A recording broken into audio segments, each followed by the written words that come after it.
সাগর কি শেখায়? বিনয়ী হতে শেখায়। কারণ সে অনেক শক্তিশালী এবং প্রচুর সম্পদে ভরা। এই সাগর এই পুরো এলাকার বা পুরো দেশের কোটি কোটি মানুষের রিজিকের উৎস।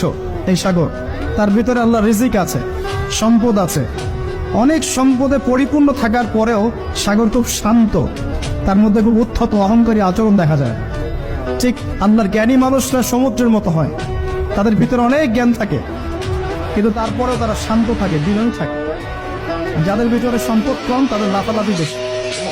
কথা বুঝতে পারছেন? সাগর এত শক্তিশালী হওয়া সত্ত্বেও আপনি তার সামনে গিয়ে দাঁড়ালে সে আপনার পা ধুয়ে দেয়। আল্লাহ বিনয়ী মানুষরা এমনই হয়, অনেক শক্তিশালী হওয়া সত্ত্বেও, সম্পদশালী হওয়া সত্ত্বেও তারা আপনার পা ধুয়ে দিবে।